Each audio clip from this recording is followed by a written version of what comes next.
මේ සම්බන්ධයෙන් රිට් ආඥාවක් ලබා ගැනීම සඳහා ගරු අභියාචන අධිකරණය වෙත පෙස්සමක් ගොනු කරන්නට. මොකද මෙතනදී පැහැදිලිවම අපිට පේනවා මේක මම බොහොම විවෘතව කියන්න ඕනේ. අපරාධ පරීක්ෂණ දෙපාර්තමේන්තුවේ සහ නීතිපති දෙපාර්තමේන්තුවේ කාර්යභාරය ප්‍රශ්නගතයි. ඒක අපිට ප්‍රශ්න කරන්න තියෙන්නේ ප්‍රධාන වශයෙන් කරු අධිකරණයේදී. ඒ සඳහා සුදුසු අධිකරණය වෙන්නේ අභියාචන අධිකරණය. අභියාචන අධිකරණය ඉදිරියට රිට් පෙස්සමක් මාර්ගයෙන් හෝ පෙස්සම් කීපයක් මාර්ගයෙන් හෝ මෙවැනි දේවල් අභියෝගයට ලක් කිරීමේ ඉඩ ප්‍රස්තාවක් තියෙනවා. මීට අමතරව මම දකින ඉතාමත්ම බරපතල ගැටලුව තමයි මේ තත්ත්වයේදී තියෙන. මේක පරිසර ප්‍රශ්නයක් කියලා මම ලඝු කරන්න කැමති නැහැ. මේක පරිසර ප්‍රශ්නයක් තමයි. ඒ වගේම මේක වනජීවී ප්‍රශ්නයක් විදිහට ලඝු කරන්න මම කැමතිත් නැහැ. මේක වනජීවී ප්‍රශ්නයකුත් තමයි. හැබැයි එතනින් එහාට ගිය ගමනක් තියෙනවා.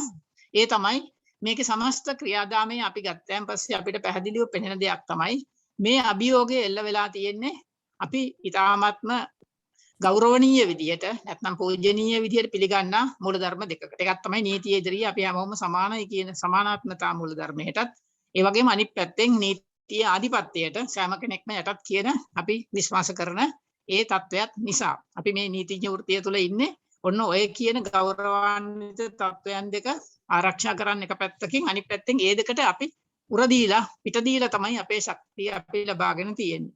එතකොට මෙන්න මේ කියන පාරිශුද්ධ මූලධර්මයන් අභියෝගයට ලක් කරනවා නම් ඒවා උල්ලංඝනය වෙන ආකාරයට රාජ්‍ය ආයතන එකක් හෝ වැඩි ගණනක් වැඩ කරනවා නම් එතකොට අපිට සිද්ධ වෙනවා මේ සම්බන්ධයෙන් කටයුතු කරන්න. එවැනි අවස්ථාවකදී අපිට පුළුවන් අපේ ආණ්ඩුක්‍රම ව්‍යවස්ථාවේ තියෙන මৌলিক අයිතිවාසිකම් උල්ලංඝනයක් හෝ එහෙම නැත්නම් ඊට එරෙහිව යාමක් විදිහට අපිට මේක සලකලා මৌলিক අයිතිවාසිකම් පෙස්සමක් මාර්ගයෙන් හෝ පෙස්සම් මාර්ගයෙන් හෝ මේ වගේ දේවල් අභියෝගයට ලක් කරන්න අපි ඒ ඊට ප්‍රස්තාවත් බැහැර කරන්න හොඳ නැහැ.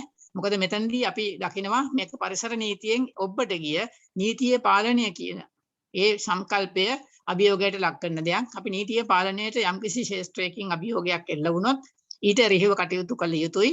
මොකද මේ රටේ ජනතාව නීතියේ පාලනයට ගරු කරන තාක් දුරට විතරයි අපිට රටක් පාලනය කරන්න කාට වුණත් පුළුවන්කම තියෙන්නේ. අපි පාලනය කරනකොට මේ රටේ නීතියේ පාලනය යටතේ තමයි සියලු දේවල් මිනිස්සු නිත්‍යාකාරයෙන් ඉෂ්ට කිරීමට යම්කිසි දුරකට හරි උත්සාහ කරන්නේ. ඒක උල්ලංඝනය කරන සුළු පිරිසක් ලෝකයේ හැමතැනම වගේම ලංකාවෙත් ඉන්නවා.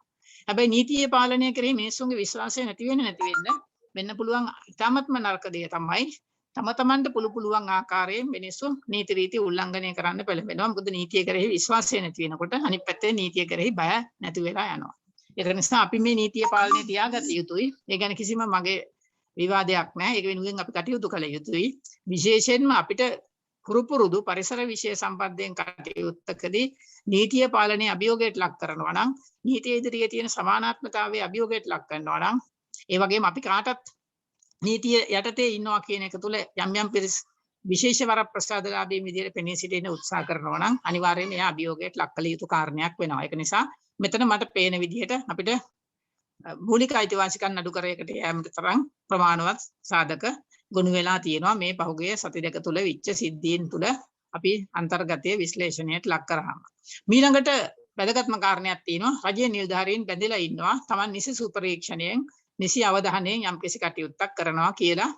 ඒ දේ කරන්නේ නැත්නම් දණ්ඩ නීති සංග්‍රහයේ 189 වෙනි වගන්තියේ ප්‍රතිපාදන තියෙනවා. එවැනි නිලධාරීන් විරුද්ධව මහේස්ත්‍රාත් අධිකරණයේ පෙස්සමක් ඉදිරිපත් කළා නඩු පවරන්න.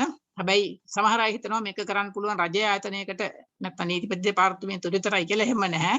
අපේ අපරාධ නඩු සංග්‍රහයේ පැහැදිලිවම ප්‍රතිපාදන තියෙනවා පෞද්ගලික පැමිණිලි ගොනු කරන්න. ඒක නිසා මෙවැනි අවස්ථාවකදී එසේ යම් හේතුන් මත පක්ෂග්‍රාහීව කටයුතු කරන නැත්නම් තමන් විසින් නොකළ යුතු කටයුතු සිදු කරන නිලධාරීන් ඉන්නවා නම් ඒ අයට විරුද්ධව ඕනෑම මේ රටේ රටවැසියෙකුට අයිතියක් තියෙනවා මහේස්ත්‍රාත් අධිකරණයක පැමිණිල්ලක් ගොනු කරන්න. ඒක නිසා මම මේකත් පොඩ්ඩක් සඳහන් කරන්න ඕනේ. අපි නීතිය ගැන කතා කරනකොට නීතියේ තියෙන සමස්ත පරිචය පිළිබඳව අපි සැලකිලිමත් වෙන්න ඕනේ. ඒක නිසා අපි අභියාචනාධිකරණයට හෝ එහෙම නැත්නම් ශ්‍රේෂ්ඨාධිකරණයට විතරක් යන ප්‍රශ්නයක් නෙවෙයි මේක. මේක මහේස්ත්‍රාත් අධිකරණයේ ඉඳලා මහාධිකරණය හරහා අභියාචනාධිකරණය සහ ශ්‍රේෂ්ඨාධිකරණය දක්වා සමස්ත අධිකරණ පද්ධතිය තුළම කාරණාවල් සාකච්ඡාවට නැත්නම් නඩු කටයුතු වලට ලක් කළ හැකි කාරණයක් විදිහට තමයි මම දකින්නේ. මම මුලින් කිව්වා වගේ මේක මම දකින්නේ නීතිය පාලනයට එල්ල කරපු අභියෝගයක් විදිහට. මේ අභියෝගය සුළු කොට තකනවා නම් යම් කිසි කෙනෙක් හිතනවා නම් මේක ආගමික ප්‍රශ්නයක්, මේක සංස්කෘතික ප්‍රශ්නයක්, මේක පරිසර ප්‍රශ්නයක්, මේක පරිසරවේදීන් පිරිසක්ගේ ප්‍රශ්නයක් කියලා. ඒක වැරදි. මේක සමස්ත රටේ නීතිය පාලනය පිළිබඳ බරපතල අර්බුදයක ඉතාම භයානක අවදානම්කාරී පෙරනිමිත්තක් විදිහට තමයි මම දකින්නේ. මෙවැනි දේවල් එක ගොනු වෙනකොට යම් යම් වෙනත් පුද්ගලයන් තම තමන්ගේ බලපොළුවක් මාරකම් පාවිච්චි කරලා නීතිය තමන්ගේ අතට ගන්නට කරන උත්සාහයන් වැඩි වෙන්න පුළුවන්. ඒ වගේම එවැනි උත්සාහයන්ට වංක සම්බන්ධතාවයේ මත යම් යම් රාජ්‍ය ආයතනවල නිලධාරීන්ගේ සහයෝගය ලැබෙන්නත් ඉඩ තියෙනවා. මොකද ඒ අයත් උනත් නීතියට ගරු කරලා වැඩ කරන්න තියෙන බය සැක නැති වෙනකොට විශේෂයෙන්ම දූෂිත පුද්ගලයන් වංක සම්බන්ධතාවයන් මත මේ වගේ දේවල් කරන්න තවත් පෙළඹෙන්න පුළුවන්. මම කියන්නේ මේ පරිසරය ගැන විතරක් නෙවෙයි, රටේ පොදු නීතිමය තත්ත්වයක් යටතේ උනත් මේ දේ අපිට අනිවාර්යයෙන්ම අභියෝග කළ යුතු වෙනවා. මේ දේ තවදුරටත් ඉදිරියට යන්න එක වළක්වන්නට සිද්ධ වෙනවා. මට කෙටියෙන් මේ නීතිමය තත්ත්වය කිව්වේ. මම විශේෂිතව කියන්නේ මෙන්න මේක තමයි අපිට වඩා ප්‍රශස්ත තත්ත්වය කියලා.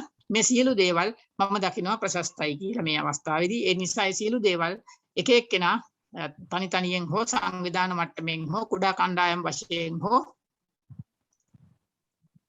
ඒ වගේ දේවල් වලට මම හිතනවා කටයුතු කරන්නට කටයුතු සම්පාදනය කරමින් මේ අවස්ථාවේදී ඉන්නේ. ඊට වැඩි අපිට මේ දේවල් පිළිබඳව නීතිය පිළිබඳව කතා කරන්න බෑ. නමුත් අපිට කෙටියෙන් කියන්න පුළුවන් මේක ශ්‍රේෂ්ඨාධිකරණයේ අභියෝග කරන්න පුළුවන්. මේක අභියෝජන අධිකරණයේ අභියෝග කරන්න පුළුවන්. මහාධිකරණයේ අභියෝග කරන්න පුළුවන්. මහේස්ත්‍රාත් අධිකරණය තුලදීම පහුගිය සතියේ අපේ හිතවත් නීතිඥ අනුරමැද්දගොඩ මහත්මයාත් ඒ වගේම අපේ සහෝදර නීතිඥ රවීන්ද්‍රනාත් දාබරේ මහත්මයා ඇතුළු පිරිසත් ඒ වගේම තවත් නීතිඥතුන් මියකොත් අභියෝග කළා වගේ මහේස්ත්‍රාත් අධිකරණය තුල අභියෝග කරන්න පුළුවන්. ඊට අමතරව වංක සම්බන්ධය හෝ නිසි සැලකිල්ල නොදක්වා පක්ෂග්‍රාහී වැඩ කරන නිලධාරීන්ට විරුද්ධව වෙනම පෞද්ගලික නඩු කරගෙන යෑමේ හැකියාවක් තියෙනවා මහේස්ත්‍රාත් අධිකරණය තුල දණ්ඩ නීති සංග්‍රහයේ ප්‍රතිපාදන අනුව. ඒ නිසා මේ සියලුම දේවල් මේ අවස්ථාවේදී විවෘත වෙලා තියෙනවා. මේ තී බලක්වා ගැනීමට හෝ මේ වෙන අනීතික තත්ත්වය අත්හිටුවා ගැනීමට. මම මේ දේ පොඩ්ඩක් ඉංග්‍රීසියෙන් කියන්නම්. The recent issue of baby elephants being handed over to people who had been accused of keeping illegal elephants in their custody or possession has become a big issue. And when we analyze the sequence of events which happened during the past 2 weeks, we can clearly see that this is not only an environmental issue, and it is not confined to the violation of the Fauna and Flora Protection Ordinance or the environmental laws of this country, but I see it more fully as an issue that goes beyond or is a transgression of the basic tenets we hold sacrosanct in our hearts, that is the rule of law in this country and the equality before law of all people of this country. So if the rule of law is challenged and disregarded by certain vested interests, as it happened during the past 2 weeks, it leads to a total breakdown of the law and order situation, because it will lead to people believing that they can take the law into their own hands, and they will sometimes act in connivance with certain corrupt elements in the bureaucracy to bring about the desired results for their own personal benefits, disregarding the law and order situation of this country. So if the law and order situation of this country prevails, such actions will be mitigated, and we can take action against such violations of the law and order situation.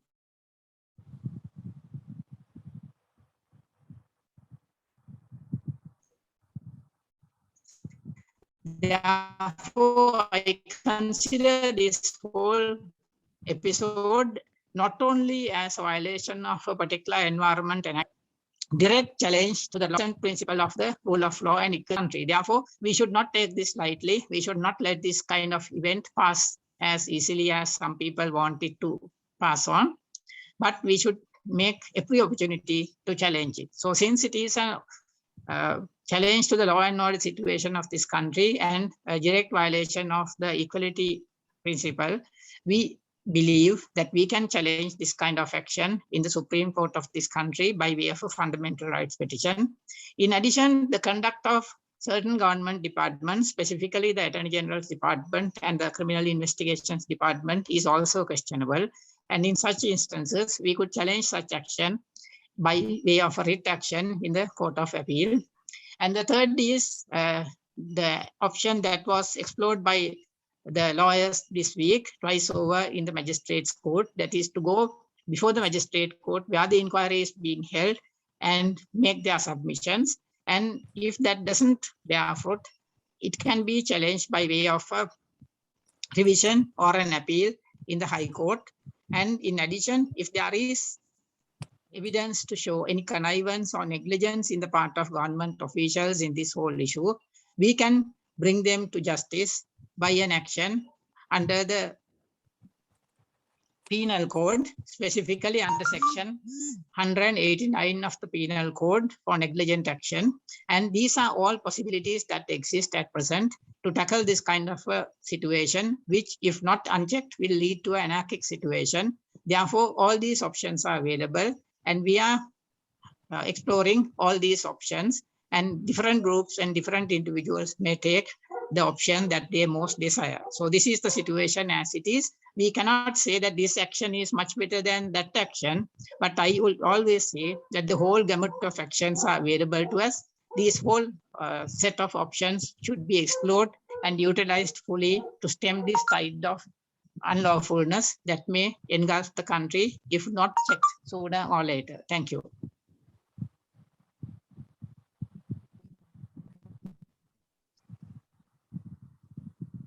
බොහොම ස්තුතියි ජගත් ගුණවර්ධන මහත්මයාට. ඒ වගේම වැඩි වෙලා යන්නේ නැතුව ඇත්තටම මෙහි සියලුම අර අප පෙර සඳහන් කරපු අයත් ඒ වගේම අලුතින් එක් වෙලාත් ඉන්නවා පරිසර සංරක්ෂණ වේදීන් ගණනාවක් මේ අවස්ථාවට. ඉතින් මම හිතන්නේ ඒ සියලුම දෙනා සූදානමින් ඉන්නවා මේ මොහොතේදී ඔබගේ ඕනෑම ප්‍රශ්නයකට පිළිතුරු දීම සඳහා. විශේෂයෙන්ම ජගත් ගුණවර්ධන මහතා මෙහිදී ප්‍රකාශ කළා මේකේ පාරිසරික වටිනාකමක් වගේම නීතිය ආධිපත්‍ය බිඳ වැටීමක්, ඒ කියන්නේ රටේ සමස්ත පද්ධතිවල බිඳ වැටීමක් ඒ හරහා ඇතිවීමේ අවදානමක් තියෙන බව. ඉතින් ඒකන්ද මම හිතන්නේ මේක තාම බැලෑරුම් කාරණයක්. මොකද මේකෙන් ආරම්භ වන දේ ඊට වඩා විශාල තත්වයකට වර්ධනය වීමේ හැකියාවක් තිබෙන බව අපිට පේන්න තියෙනවා. මොකද නීතිය ආධිපත්‍ය කියන්නේ රටක මූලික පදනම. ඉතින් එවැනි පදනමක් බිඳී යාම හෝ කැඩී යාමට ආසන්න අවස්ථාවකට පත්වීම මම හිතන්නේ විශාල ගැටලු නිර්මාණය කරනවා. ඉතින් ඒක හන්දා මම හිතන්නේ මේ තත්ත්වය හැමෝටම අවබෝධ වෙනවා ඇති. මේ පිළිබඳව වැඩිදුරටත් යම් ගැටලුකාරී තත්ත්වයක් තියෙනවා නම් මම හිතන්නේ ඔබට පුළුවන් ඔබේ ප්‍රශ්න හැටියට ඒවා යොමු කරන්න මාධ්‍යවේදීන්ට. අපි ඒවට හැකි පමණ මෙහි සිටින මේ විද්වත් මඩුල්ල පිළිතුරු ලබා දෙනවා.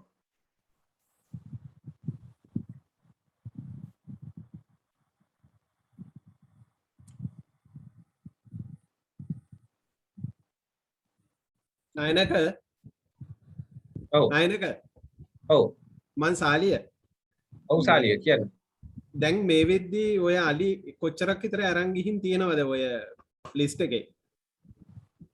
නෑ දැන් මේ ලිස්ට් එකේ දැනට ඉතුරු වෙලා ඉන්නේ එක ඇතින්නක් පමණයි මේ නිදහස් කරපු ලිස්ට් එකේ. අනිත් අයව මේ වෙන විට මේ අරගෙන ගිහිල්ලා තියෙනවා. ඒ පිළිබඳව ඉන්න මම මේ මීට වඩා අදහස් දක්වන්න සජීව හරි කාට හරි පුළුවන් අදහස් දැක්වීමට සම්බන්ධ වෙන්න.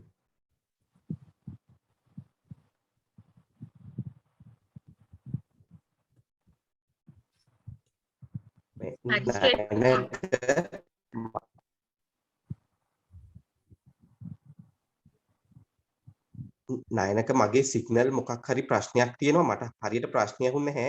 සජීව මං සාලිය. ඔව් සාලිය. දැන් මේ වෙද්දී අර ලිස්ට් එකේ අලි කී දෙනෙක් විතර අරන් ගිහින් තියෙනවද?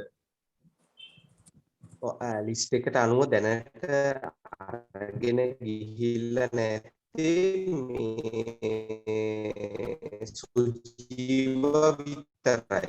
ඒ කියන්නේ පැටියත් එක්ක ඉන්න සුජීව විතරක් මේ පින්නවල උඩවල තතුරු සිමනේ රඳවල තියෙනවා. අනිත් සත්තු මේ අරගෙන ගිහිල්ලා අවසන් කරලා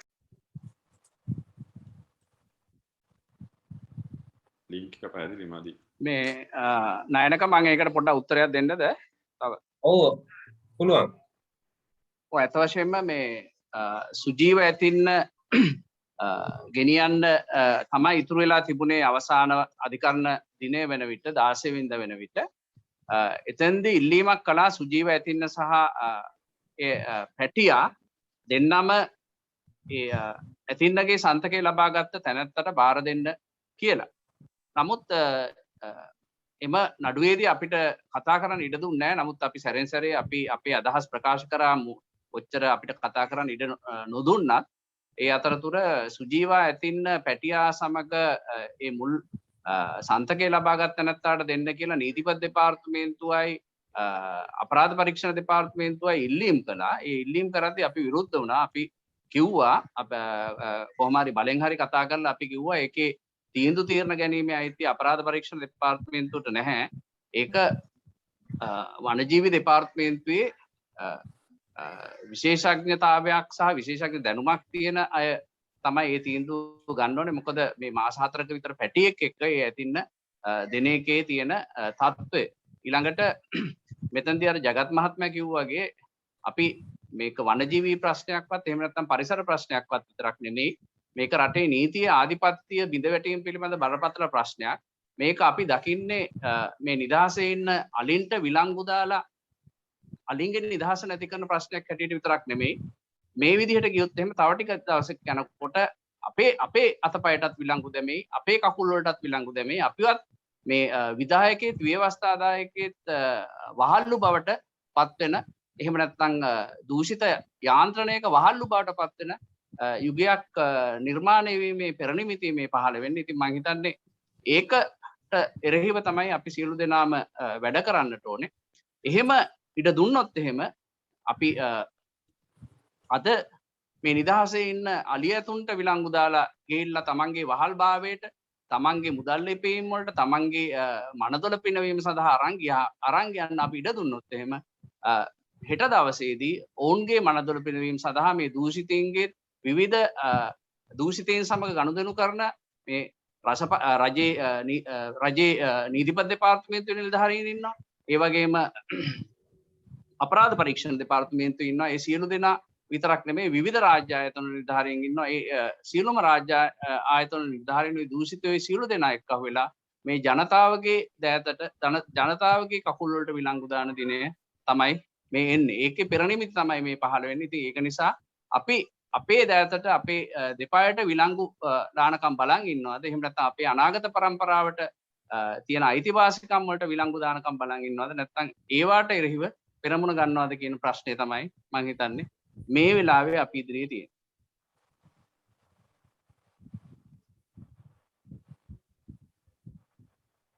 මම හිතන්නේ මේ සාලිය කුමාර ගුණසේකර පැහැදිලි ඔබට ඔබේ ප්‍රශ්නයට පිළිතුරු ලැබුණා. ඒ වගේම අමල් ජයසිංහ මහත්මයා ඉල්ලා සිටින ප්‍රශ්නයක් අහන්න ඔබතුමාට පුළුවන් AFP ආයතනය වෙනුවෙන් මේ ප්‍රශ්නය අහන්න. බොහොම ස්තුතියි. මගේ ප්‍රශ්න ජගත් ගුණවර්ධන මහත්මයාගේ කතාවේ බොහොම පැහැදිලිව කිව්වා ඉදිරියට ගන්න පුළුවන් නීතිමය ක්‍රියාමාර්ග සම්බන්ධයෙන්. එතකොට ඒ අනුව මේ වෙනකොට පරිසරවේදීන් හරි එහෙම නැත්නම් මේ සංවිධාන කවුරුවත් ඒ පියවර ගන්න ඒ ඉදිරි නීතිමය කටයුතු වලට පියවර ගැනීමක් දැන් කෙරෙනවද? මම හිතන්නේ රවීන්ද්‍රනාත් දාපරේ මහත්මයා එකට එතුමා ජ්‍යෙෂ්ඨ නීතිඥයෙක් පිළිතුරු ලබා දෙයි. මේ වන විටත් ස්ථිර වශයෙන් මේ නීතිමය කටයුතු ආරම්භ වෙලා තියෙනවා.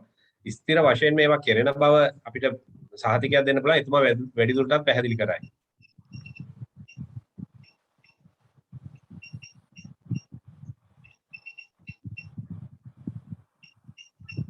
බොහොමත්ම ස්තුතියි. මේ වන විටත් ඇත්ත වශයෙන්ම රිට් පෙත්සම ගොනු කරලා අවසానයි. ඒ සඳහා දිනවකවානු ලබා දීමක් පමණයි අවශ්‍ය වෙන්නේ. ඊළඟට මේ වෙන විටත් උපදෙස් ලැබිලා තියෙනවා පරිසරවේදීන්ගෙන් සහ රටේ ජනතාවගේ විශේෂයෙන් අයිතිවාසිකම් සම්බන්ධව උනන්දුවක් දක්වන මේ ක්‍රියාකාරකයින්ගෙන් මේ සිද්ධියට සම්බන්ධ දූෂිත අපරාධ පරීක්ෂණ දෙපාර්තමේන්තුවේ නිලධාරීන්ටත් ඒ වගේම නීතිපති දෙපාර්තමේන්තුවේ දූෂිත නිලධාරීන්ටත් එරෙහිව ඔවුන්ට පෞද්ගලිකව අපරාධ නඩු පවරලා නීතිමය කටයුතු ආරම්භ කිරීම සඳහා මේ වැට කටයුත්තට කොච්චර කාලයක් වගේ යයි කියලා බලාපොරොත්තු වෙනවද මේක උසාවියට නඩු නිමිත්තක් ගොනු කරන්න?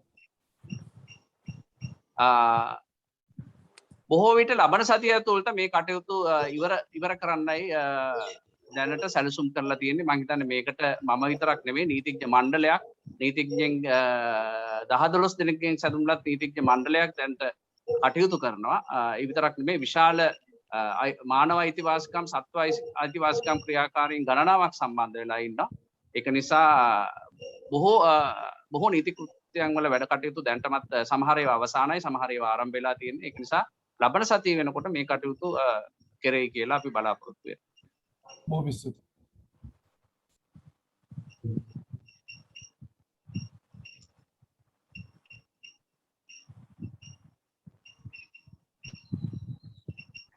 අමල් උඩවත්ත මහත්මයාද කොහෙද ප්‍රශ්නයක් යොමු කරන්න සූදානමක් තිබුණා?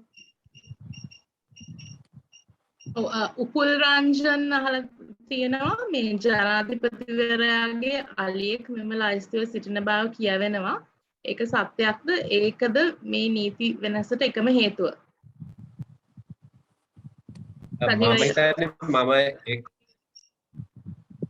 මම ඒකට පිළිතුරක් දෙන්නම්. මේ ජනාධිපති ගෝඨාභය රාජපක්ෂ මහත්මයාට අලියෙක් නෑ අපි දන්න විදිහට. මොකද මේ එතුමා ජනාධිපතිවරයා වුණත් එතුමාගේ පෞද්ගලිකව එතුමාට අලි තියා ගැනීම හෝ අලි හිමිකාරු අයිතිකාරකමක් ලබා ගන්න බෑ. මොකද අලි මේ රටේ පොදු දේපල. හැබැයි එතුමත් අනවසරයෙන් වංචනිකව ලබාගත් අලියෙක් සිටිනවා. මේ ලයිස්තුවේ ඒ අලිය සිටින බව අපිට වාර්තා වෙලා තියෙනවා. මම හිතන්නේ ඒ අලියා වෙනත් පාර්ශවයක් මේ වන විට රැගෙන ගිහිල්ලා තියෙනවා පින්වලට ඇවිල්ලා ජනාධිපතිවරයාගේ නියෝජිතයෙක් විදිහට.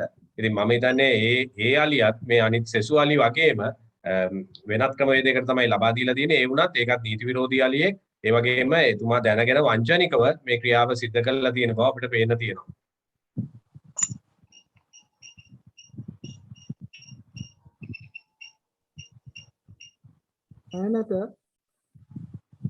අයනක ඔව් කතා කරන්න. මම අමල් උඩවත්ත කතා කරන්නේ මේ වෙනකොට අරන් ගිය අලි පිළිබඳව සොයා බැලීමක් ඔයගොල්ලෝ කළාට කොහොමද ඒ පිළිබඳව ආරංචියක් තියෙනවද?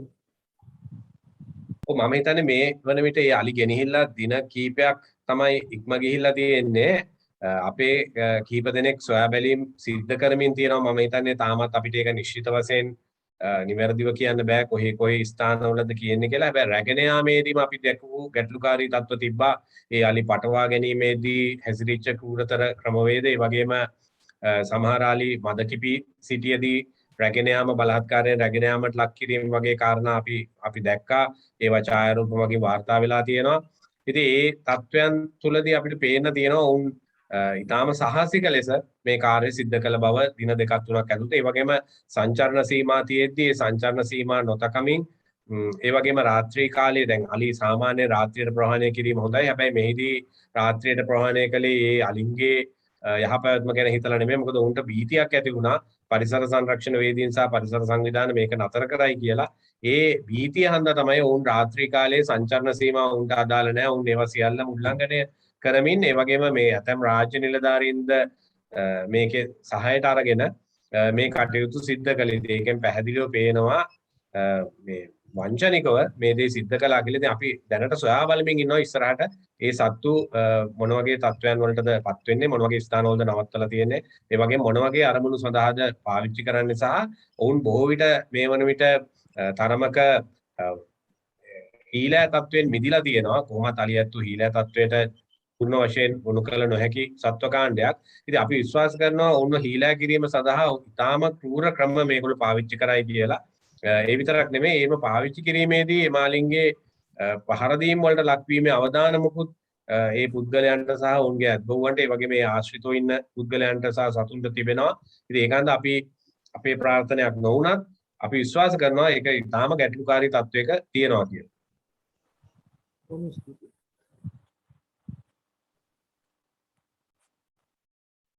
නයනක ඔව් සාලිය නයනක මේ වනජීවි රාජ්‍ය ඇමතිවරයා පහුගිය දවසක් කිව්වා මේ ගැසට් එකේ කාරණා දෙකක් වෙනස් කරන්න බලාපොරොත්තු වෙනවා කියලා. එකක් අර අලින්ගෙන් බර වැඩ ගැනීම සම්බන්ධව, අනිත් එක අලි ලියාපදිංචි කිරීම සම්බන්ධව මාස 3ක්. හැබැයි දැන් මෙයා කියන්නේ මේක කැබිනට් ඇමතිවරයා ලේකම්වරයා, ඒ කියන්නේ කැබිනට් වනජීවි කැබිනට් අමාත්‍යාංශයේ ඇමතිවරයයි ලේකම්වරයයි මේක හැදුවේ එයා දන්නේ නැතුව එයා අත්සන් කරේ කියලා. හැබැයි ඒක මේ සුරංගනා කතාවක් කියන්නේ. මේ සම්බන්ධව ඔබලගේ අදහස මොකක්ද? ඔව් මම හිතන්නේ මේ එතුමා අපිට පෞද්ගලිකව දැනගන්න ලැබිලා තියෙනවා. එතුමා දැඩි අසරණතාවයකට පත් වෙලා ඉන්න වග. නමුත් ඒවා කෙසේ වෙතත් අපි විශ්වාස කරන්නේ මේ ගැසට් නිවේදනයම වනසත්තා වෘක්ෂතා ආඥා පනත උල්ලංඝනය කිරීමක්. ඒ කියන්නේ වනසතුන්ව වාණිජමය කටයුතු වලට යොදා ගැනීමට මේකෙන් ඉඩහසර සකස් කරලා දීලා තියෙනවා. ඒ වගේම පැහැදිලිව මේ ගැසට් නිවේදනය හරහා මේ දෙමාපියන් නැති එහෙම නැත්නම් වනාන්තර වලින් මංකොල්ල කන ලද අලිපෙටවුන් ලියාපදිංචි කිරීමේ ගැටලුවක් තියෙනවා. ඊට අමතරව තවත් ගැටලුකාරී තත්ත්ව ගණනාවක් මේ ගැසට් නිවේදනයේ අපි දකිනවා. ඉතින් ඒකන්ද අපි විශ්වාස කරන්නේ දැන් ඇත්තටම ඔබ සඳහන් කරපු ආකාරයටම රාජ්‍ය අමාත්‍යවරයා මේකට අත්සන්ත වීමම ගැටලුකාරී තත්ත්වයක්. ඉතින් ඒකන්ද අපි හිතනවා එතුමා කෙතරම් පීඩනයටපත් වුණත් දැන් අපි දැක්ක ඉෂිනි වික්‍රමසිංහ මහත්මිය පීඩනය හමුවේ අය යහපත් තීරණයක් අරගෙන ඉල්ලා සුණා. ඉතින් එහෙම අමාත්‍යවරයාට හෘද සාක්ෂියක යන්තම් හෝ දශමයක් ගෑවිලා තියෙනවා නම් එතුමාටත් ඒ තීරණය ගැනීමේ හැකියාව තිබුණා.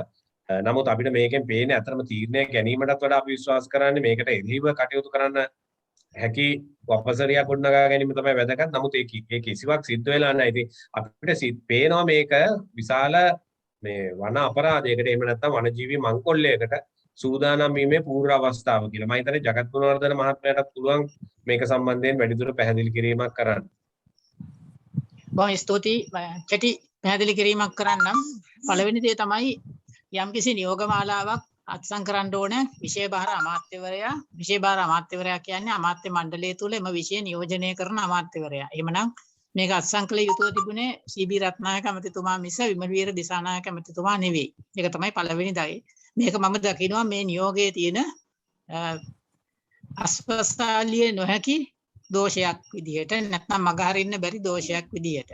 දෙවෙනි කාරණාව තමයි රාජ්‍ය අමාත්‍යවරයාම මේ අත්සන් කරන නියෝගමාලාව රාජ්‍ය අමාත්‍යවරයාම මේ නියෝගමාලාවේ තියෙන අඩුපාඩු දැකීම සුබවාදී දෙයක් කියලා මම දකින්නේ නැහැ. මම දකින්නේ රාජ්‍ය අමාත්‍යවරයා අස්සන ගන්න ඉස්සෙල්ලා අපි සාමාන්‍යයෙන් අපිට වැඩිහිටියෝ වෙලා අස්සන ගන්න පුරුදු කරනකොට අපේ දෙමව්පියෝ උගන්වපු පළවෙනි දේ තමයි අස්සන් කරන්න ඉස්සෙල්ලා උඩින් තියෙන්නේ මොනවද කියලා කියවලා තේරුම් අරගන්න කියන එක. මේක මට අවුරුදු 16 දී 17 දී මගේ දෙමව්පියෝ කිව්වේ අවුරුදු 18න් පස්සේ අස්සන් කරන හැම අස්සනක්ම බලංගු වෙන නිසා.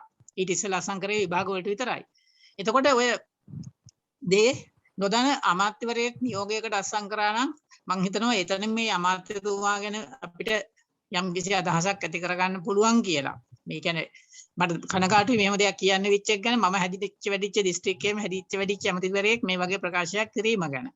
දෙවෙනි කාරණාව තමයි මම දකින්නේ මෙම නියෝගමාලාවේ ඔය කැලි දෙක සංශෝධනය කළා කියලා මේ නියෝගවල තියෙන දෝෂ සහිතභාවය හෝ ඒ නියෝගවල තියෙන බලවත් අසාධ්‍යතාවය එහෙම නැත්නම් මේකේ තියෙන බලවත් දෝෂ සහිතභාවය හරියන්නේ නැහැ. ඒක නිසා මේක සමහර විට ඇස්බැඳුමක් වෙන්න පුළුවන්. හරි අපි මේ කාර්ය දෙක හරි ගස්සලා දෙන්නම්. එතකොට නියෝග ටික ඔයගලන්ට පිළිගත හැකි නේද කියනවා වගේ ව්‍යංගාර්ථයක් දෙන්න. එහෙමනම් අපි ඒ ව්‍යංගාර්ථය පිළිගන්නේ. අපි කියන්නේ මේ නියෝගමාලාවම සම්පූර්ණයෙන් ඉවත් කරන්න ඕනේ.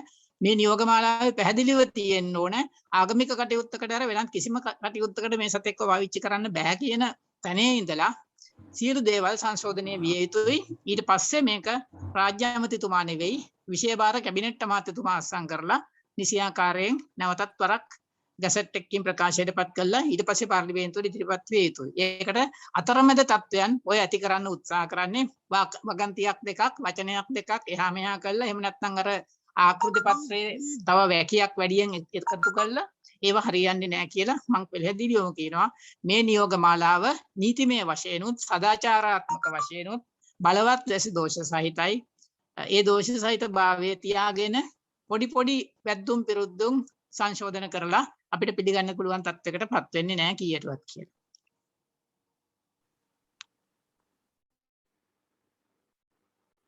වෙනත් ප්‍රශ්න හෙලෝ නායක. ඔව්. නායක සරසි කතා කරන්නේ. නායක මට පොඩ්ඩක් පැහැදිලි කරන්න පුළුවන්ද ප්ලීස් DWC එකේ රෝල් එක මොකක්ද කියලා මේ තත්ත්වය උඩ අනික එක මට ඇත්තටම පේන්නේ ඒගොල්ලෝ ස්වාධීනව මේ සිටුේෂන් එකේ මේ ඇත්තටම වැඩ කරන එක ගැන. ඉතින් පොඩි පැහැදිලි කිරීමක් කරන්න පුළුවන්ද ප්ලීස්? ඔව් මම හිතන්නේ මේ වැදගත් ප්‍රශ්නයක්. ඇත්තටම සමහර අවස්ථාවලදී උන්ට කරගන්න දෙයක් නැති තත්ත්ව උදා වෙන්න පුළුවන්. මේ අර ජගත් ගුණවර්ධන මහතා පෙර සඳහන් කළා වගේම මේ වුණුත් අසරණ වීම එහෙම නැත්නම් යම් මේ තත්වයට මුහුණ දීමේ තරම් ධෛර්ය සම්පන්න නොවීමක් තියෙන්න පුළුවන්. හැබැයි අපි පැහැදිලිව දකිනවා වනජීවි සංරක්ෂණ දෙපාර්තමේන්තුවටත් පුළුවන් මේ විමර්ශන ඔවුන් යටතේ තියෙන නිසා මේ විමර්ශන පිළිබඳව අධිකරණයට කරුණු දැක්වීමක් සිද්ධ කරන්න. ඒ වගේම මේ ඇතැම් මේ කාරණා සම්බන්ධයෙන් විද්‍යාත්මක මැදිහත් වීමක් විද්‍යාත්මක සාක්ෂි විමර්ශනයක් ලබා දෙන්න. සුජීවා සහ පැටියා සම්බන්ධයෙන් ඔවුන් එවැනි වැදගත් දෙයක් සඳහන් කළා. ඒ දෙන්න වෙන් කිරීමට නොහැකි බව ඒක අපි අගය කරනවා. ඒ වගේම දෙවෙනි නඩුවාරයේදී මම හිතන්නේ වෛද්‍ය තාරක මහත්මයා ඇවිල්ලා අත උස්සන් හිටියා අදහස් දක්වන්න. නමුත් එතුමාට අවස්ථාවක් ලැබුණේ නැහැ. ඉතින් ඒකෙන් මම හිතන්නේ එතුමාගේ අදහස් දැක්වීමත් වැළකී ගියා. හැබැයි මේ අපිට විවිධ මතවාද මේ සම්බන්ධයෙන් තියෙනවා. නමුත් මම විශ්වාස කරනවා ඔවුන් මීට වඩා කාර්යක්ෂම ක්‍රමවේදයකට මේ කටයුතු පිළිබඳව මැදිහත් වීම වැදගත් කියලා. මොකද මේ කූටලේඛන සකස් කිරීම පිළිබඳව ඒ වගේම මේ අලි ඇතුන් වනාන්තර වලින් ඇල්ලීම පිළිබඳව සහ උන් කොළඹ ගේම පිළිබඳව සහ මේ අලි පොතේ යම් වෙනස්කම් කිරීම පිළිබඳව ලිපිගණු 55ක් හෝ 54ක් පිළිබඳව ඔවුන් සන්තකයේ තොරතුරු තියෙනවා. ඒක ඒකාන්ත මම හිතන්නේ ඒ පිළිබඳව උන්ට කරුණු දැක්වීමේ හැකියාවක් තිබෙනවා. හැබැයි ඒ සියල්ලම යට කරමින් තමයි නීතිපතිවරයා මෙහිදී කටයුතු කරන්නේ. මොකද ඒ සෙසු රජයේ ආයතනත් එතකොට මම හිතන්නේ ඒක ජගත් ගුණවර්ධන මහත්තයාත් පැහැදිලි කරයි. ඒ ආයතනත් යම්කිසි මේ පීඩනයකට පත්වීමක් සිද්ධ වෙනවා. ඒ හරහා තමයි මේ දේවල් සිද්ධ වෙන්නේ. ජගත් ගුණවර්ධන මහත්තයා බොහොම ස්තුතියි. මම පොඩි පැහැදිලි කිරීමක් කරන්නම්. මෙතන ඇත්තටම වනජීවි දෙපාර්තමේන්තුවට තියෙන්නේ හරිම මේ උබතෝ කෝටිකයක් තුල හිර වෙන්නට ඒ තමයි රාජ්‍ය ආයතනයක් දෙපාර්තමේන්තුවක් හෝ වේවා අධිකාරියක් හෝ වේවා නැත්නම් මණ්ඩලයක් හෝ සංස්ථාපිත මණ්ඩලයක් වේවා ඒ අය වෙනුවෙන් අධිකරණයේ ඉදිරියේ කරුණු දැක්වීම සඳහා රජයේ නීති නිලධාරියා විදියට අපරාධ නඩු විධාන සංග්‍රහයේ 393 වගන්තියෙන් බැඳිලා ඉන්නේ නීතිපති දෙපාර්තමේන්තුව හරහා ඒගොල්ලන්ගේ කරුණු ඉදිරිපත් කරන්න. අනික් අතින් ගත්තාම ආයතන සංග්‍රහයේ 33 වෙනි පරිච්ඡේදයේ තියෙනවා මේ රාජ්‍ය දෙපාර්තමේන්තුවගේ ආයතන වලට නීතිපතිවරයාගේ සහාය කොයි ආකාරයෙන් ලබා ගත යුතුද කියන එක. එතකොට රාජ්‍ය ආයතනයේ කරුණු දැක්විය යුත්තේ නීතිපතිතුමා හරහා මිස නීතිපතිතුමාට එරෙහිව හෝ ඊට ස්වාධීනව හා ඊට ස්වායත්තව කරුණු දැක්වීමට ඇත්තටම ආයතන සංග්‍රහයෙන් ඒ අයට ඉඩ දීලා නැහැ. ඒක නිසා වනජීවි දෙපාර්තමේන්තුවේ මතය කොතරම් ස්වාධීන වුණත් කොතරම් මීට වැඩිය පරස්පර විරෝධී වුණත් නීතිපති දෙපාර්තමේන්තුව අභිභවනය කරමින් කරුණු ඉදිරිපත් කරන්නට උත්සාහ කරනවායි කියන එක ඉතාමත්ම ධෛර්ය සම්පන්න කටයුත්තක්. ඇත්තටම එදා ඒ නීතිපති දෙපාර්තමේන්තුවට වැඩිය වෙනස් මතයක් ඉදිරිපත් වෙච්ච වනජීවි නිලධාරීන්ට අපි මේ තියෙන නීතිමය තත්ත්වයේ ඉදිරියේ ප්‍රණාමය පළ කරන්න ඕනේ. මොකද ඒ ධෛර්යයට මම ගොඩක් ගරු කරනවා. මොකද නීතිය ඉදිරියේ ඒගොල්ලෝ හරියට ආයතන සංග්‍රහය සහ මේකේ මේ අපරාධ නිධාන සංග්‍රහයේ තියෙන කාරණා දිහා බැලුවා නම් ඒගොල්ලන්ට ඕන නම් නිශ්ශබ්දව ඉන්න තිබුණ කැමති දෙයක් නීතිපතිට කියන්න දීලා බලාගෙන. මොකද එහෙම කිව්වත් කාටවත් දෝෂ දර්ශනයක් කරන්න බෑ. මොකද ආයතන සංග්‍රහයේ හැටියට ඔවුන් නීති උපදෙස් පවා ලබා ගත යුත්තේ නීතිපති දෙපාර්තමේන්තුවෙන්. එහෙම නැතුව අපි කාගෙන්වත් නෙවෙයි. ඉතින් එහෙමනම් Tamanට නීති උපදෙස් දෙන්න ඉන්න නීතිපති දෙපාර්තමේන්තුව ওই විදිහට හැසිරෙනකොට ඒක ලොකු ගැටලුවක් ඒ දෙපාර්තමේන්තුවට තියෙනවා. ඒ වගේම මේ ගැටලුව උබතෝ කෝටිකයක් වෙනවා. මොකද ඒ අය බැඳිලා ඉන්න එක පැත්තකින් රජයේ නිලධාරීන් විදිහට නීතිපතිතුමාගේ උපදෙස් අනුව වැඩ කරන අනිත් පැත්තේ නීතිපතිතුමා එතුමාන්ලාගේ උපදෙස් වලට නැත්නම් එතුමන්ලාගේ මේ පිළිබඳව දන්න විශේෂඥ මත වලට එරෙහිව ගිහින් අගතියෙන් කටයුතු කරන අවස්ථාවක් මෙතන ඇවිල්ලා තියෙනවා. ඒක නිසා පැහැදිලිවම මේකයි මම කිව්වේ දණ්ඩ නීති සංග්‍රහය 189 වගේ වගන්ති මේ වෙලාවේදී වැදගත් වෙනවා.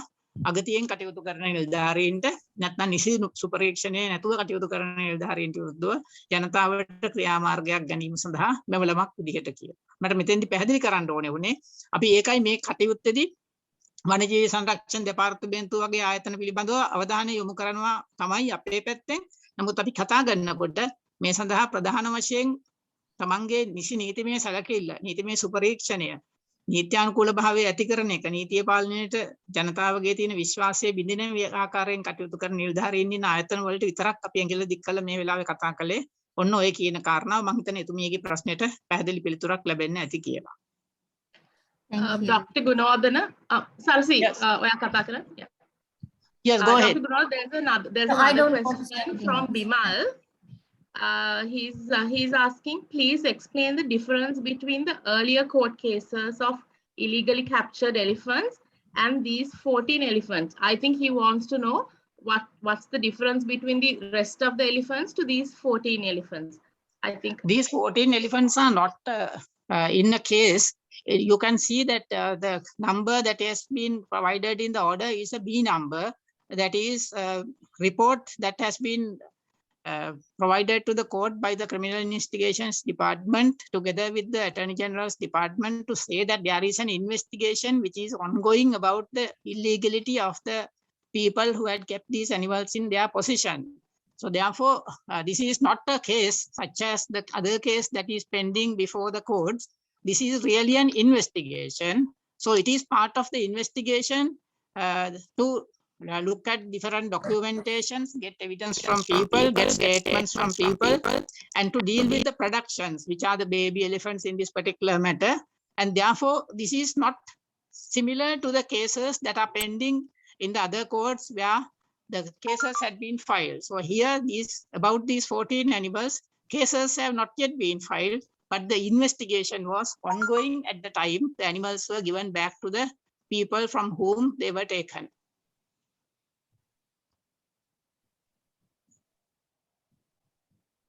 මම සිංහලනුත් පොඩ්ඩක් කිව්වොත් මේක නඩු කටයුත්තක් නෙවෙයි මෙතන උනේ විමර්ශන කටයුත්තක්. එම විමර්ශනයේ අතරතුර නඩු වහන්න ඒ නඩු බාණ්ඩ ගත්තේ නීතිමය නොවන ආකාරයෙන් තමන්ගේ සන්තකයේ හෝ බාරයේ තබා ගත්තේ පුද්ගලයන්ගෙන්. මේ පුද්ගලයන් අතර අපවපත් කිරීමේ ගැටලුකාරී තත්ත්වයක් තිබුණේ. ඒතකොට මීට අමතරව නඩු පැවරීම් තියෙනවා. ඒ නඩු පැවරීම් කරන්නේ අපරාධ නඩු දාන සංග්‍රහය යටතේ පැමිණිල්ලක් ගොනු කිරීමෙන්. මෙතන පැමිණිල්ලක් ගොනු කරලා නැහැ. මෙතන තියෙන විමර්ශන වාර්තාවකින් එළඹිලා තියෙන විමර්ශන කටයුත්තක් යන අතරතුර අතරමැදි තත්ත්වයක තමයි තියෙන්නේ. මම හිතන්නේ තවත් ප්‍රශ්න තියෙනවා නම් ඉදිරිපත් කරන්න පුළුවන්. ජගත් නයනක මේ දැන් ඔය අලින්ව අත්අඩංගුවට ගන්න 2016 අවුරුද්දේදී. එතකොට 2021 අවුරුද්දේ තමයි ආපහු දෙන්නේ. එතකොට පහුගිය අවුරුදු ගණනාවටම ICID එක මේක නඩු කටයුත්තක් නොකරේ. ඇයි වනජීවි දෙපාර්තමේන්තුව අවුරුදු 5ක් බලාගෙන හිටියේ ඒ අලි ටික තමන් ගාව තියාගෙන ඒකට හරියට නඩු කටයුත්තක් නොකර. මොකද CID එකට විතරක් නෙවෙයිනේ රජයේ ආයතනයක් විදිහට වනජීවීකටත් ඒ අයිතියම තියෙනවනේ. එතකොට දැන් එහෙම නොවි මේක තියාගෙන හිටියේ මොකද? ඒක නිසා මේ ආයතන දෙකටම මේ වැරද්ද පැටවෙන්නේ නැද්ද? මේ මෙහෙම නිදහස් කරන්න වෙනකම්ම බලාගෙන හිටපු එක ගැන. මම දකින විදිහට මේකේ විමර්ශන කටයුතු ආරම්භ කළේ අපරාධ පරීක්ෂණ දෙපාර්තමේන්තුව නැත්නම් CID එක විසින්. එතකොට දෙපාර්තමේන්තුවෙන් මේ විමර්ශනයට සහාය ලබා දීමක් කරුණේ නැතුව විමර්ශනය කළේ දෙපාර්තමේන්තුවෙන් නෙවෙයි, වනජීවි දෙපාර්තමේන්තුවෙන් නෙවෙයි, අපරාධ පරීක්ෂණ දෙපාර්තමේන්තුවෙන් කළේ. එතකොට මේ විමර්ශනය මෙච්චර කල් පහුවිච්ච එක ගැන නැත්නම් මෙච්චර කල් මේ විමර්ශනය යම් කිසි මට්ටමකට ගෙනල්ලා පැමිණිල්ලක් ගොනු කිරීමට නොහැකි වෙච්ච එක ගැන අපිටත් ගැටලු සහගත තත්ත්වයක් තියෙනවා. හැබැයි ඒ ගැටලුකාරී සත්‍යය අපි යොමු කරන්නේ වනජීවි දෙපාර්තමේන්තුවට නෙවෙයි. මොකද ඒගොල්ලෝ කලේ විමර්ශනයේ සහාය වෙච්ච එක. හැබැයි විමර්ශනය කලේ අපරාධ පරීක්ෂණ දෙපාර්තමේන්තුව නීතිපති දෙපාර්තමේන්තුවේ උපදෙස් සහ මඟ පෙන්වීම යටතේ. එතකොට ඒ ආයතන දෙකට තමයි මෙතන ප්‍රධාන වගකීම තියෙන්නේ. අනික් පාර්ශවයන්ගෙන් ගන්න තියෙන ප්‍රකාශන අරගෙන එහෙම නැත්නම් ඒ ලිපිලේඛන තියෙනවා නම් ඒව අනාවරණය කරගෙන මේවට නඩු පැවරීම් කරන්නට මෙතෙක් ප්‍රමාද වුණේ කොහොමද කියන එක පිළිබඳව අපිට ගැටලු සහගත තත්ත්වයක් තියෙනවා. මම මේට වැඩිය මේක ගැන කතා කරන්නේ නැහැ. මොකද මේක සමහර විට 189 වෙනි වගන්තියෙන් පවරන නඩුවලට විෂය වස්තුව වෙන්න පුළුවන් හින්දා ඒව අධිකරණයක් ඉදිරියේ කතා කළ යුතු මට්ටමේ තියෙන්නේ. ඒක නිසා අපි මේට වැඩිය මට මේක පැහැදිලි කරගන්න මම බෑ කියන එක කියනවා මේ වෙලාවේ. ඒ කියන්නේ කනගාටු වෙනවා. නමුත් මම හිතනවා නඩු කටයුත්තක් යනකොට අපිට ඒකන ඉදිරිපත් කළ යුතු සාක්ෂි තියෙනවා, ඉදිරිපත් කළ යුතු කරුණු තියෙනවා. හේමන්ත මහත්මයා කියපු කරුණු දෙකම ඊට උඟක් වැදගත් වෙන කරුණු දෙකක්. මෙච්චර කල් ඇයි මේක පරක්කු වුනේ? කාගේද නොසැලකිල්ල තිබුණේ? කවුද නිසීසු පරීක්ෂණය නොදුන්නේ? නැත්නම් කාගේ වරදින්ද මේවා මෙච්චර කල් පරක්කු වුනේ? ඇදිලා ගියේ නඩු පවරීමක් නොමැතිව අවුරුදු 5ක් 6ක් තිස්සේ විමර්ශනයක් ගියේ කුමක් නිසාද කියන එක. ඔබ දකිනවා ඇති මේ වගේ අවුරුදු 5-6 ඇදිච්ච තව විමර්ශන තිබුණා. ඒවත් ඔය කියපු ආයතන ද්විත්වෙන්ම කරපු විමර්ශන තමයි තිබුණේ. ඒක නිසා මෙතන අමුතුම තත්වයක් නැහැ. හැබැයි මේ තත්වය පිළිගැනීමට නොහැකි තරම් ප්‍රමාද සහගත සහ දුර්වල සහගතයි. හේමන්ත මහත්මයාත් එක්ක මම සම්පූර්ණයෙන් එකඟයි හිතෙන්දී. ඔව් මම හිතන්නේ මමත් ඒකට කෙටි පැහැදිලි කිරීමක් එකතු කරන්නම්. ඇත්තටම වනජීවි මේ ජගත් ගුණවර්ධන මහත්මයා කිව්ව කාරණය 100% මම එකඟ වෙනවා. ඒ වගේම වනජීවි සංරක්ෂණ දෙපාර්තමේන්තුවටත් මම විශ්වාස කරනවා මීට වඩා වගකීමක් තියෙනවා කියලා මේවා සම්බන්ධයෙන් කටයුතු කරන්න. මොකද මේකෙදී ඔවුන් කරපු ඇතැම් මේ කරුණු කාරණා හන්දා ඒ වගේම පරේක්ෂණ හන්දා ඒවට වැය වෙච්ච නිලධාරීන්ගේ එක පැත්තකින් ජීවිත අවදානමක් ඇති වෙලා තියෙනවා අනිත් පැත්තට විශාල මුදලක් ඒ පරේක්ෂණ සඳහා වියදම් වෙලා තියෙනවා අනිත් පැත්තට මේ අලි නඩත්තු කිරීම සඳහා විශාල මුදලක් රජය දරලා තියෙනවා මේ වන විටත් ඒක හන්දා ඒ හැම එකම පිළිබඳව දෝෂසහගත තත්ත්ව මේ හැම ආයතනෙම අපි දකිනවා හැබැයි අපි විශ්වාස කරනවා මේවා ගැන රාජ්‍ය සේවා කොමිසමටත් ඒ අදාළ නිලධාරීන්ගේ රාජ්‍ය සේවා කොමිසමටත් ඒ වගේම අධිකරණ සේවා කොමිසමටත් ඒ අපි දකින වැරදි සාගත ක්‍රියාවන් වල නිරත වෙච්ච ඒ හැමෝටම උන් දරන ආයතන සමාජ ස්තර සහ දෙපාර්තමේන්තු මට්ටමින් නොබෙදා ඒ සියලු දෙනාටම අපි අඩුගානේ නීතිය හා සමාන නීතිය හැමෝටම පොදුයි කියනවා වගේ එක සමහර විට මෙතනදී ගැටලුකාරී තත්ත්වයක් පෙන්눔 කරලා තියෙනවා හැබැයි අපි හැමෝටම පොදුවේ ඒ සම්බන්ධයෙන් මේ වැරදි වලට එරෙහිව කටයුතු කරන්න සූදානමක් තිබෙනවා. වෙනත් ප්‍රශ්න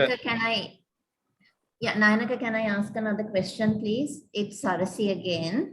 Yes, please. So we have been talking about the 14 elephants so far, but I understand that there are 38 elephants who are involved in this issue. So what is going to happen to the rest of the elephants? What's their fate going to be? මම හිතන්නේ ජගත් ගුණවර්ධන මහත්මයා මේ ප්‍රශ්නෙට පිළිතුරක් ලබා දෙනවද? ඔව් මම පිළිතුරක් ලබා දෙන්න. I think it is too early to speculate about what will be the fate of the other elephants which are the subject matter of pending court actions. But we all know that Attorney General's Department can terminate the court actions if they wish to at any stage of the trial. So therefore, the lurking danger is that the same fate may be awaiting the rest of the elephants that had been confiscated from the illegal possessors. And therefore, what we do as regards to these 14 elephants may well decide the latter day fate of the other animals. So we are trying to nip the process in the bud by taking action against these illegal actions and the actions that are contradictory to the legal situation of this country, and therefore to prevent any further abuses. But what I can foresee is that if we keep silent on this occasion, it may lead to the release of the rest of the elephants, and they will not even stop at that, but may even try to get other elephants that are currently held in the Pinnavel Elephant Orphanage and the Attathuru Sevana or the ETH in Udawalawe also into the custody of certain personal elements. So we have to take action as early as possible to prevent further abuses. That is my position. Thank you. ada ප්‍රශ්නයක් අහන්න පුළුවන්ද?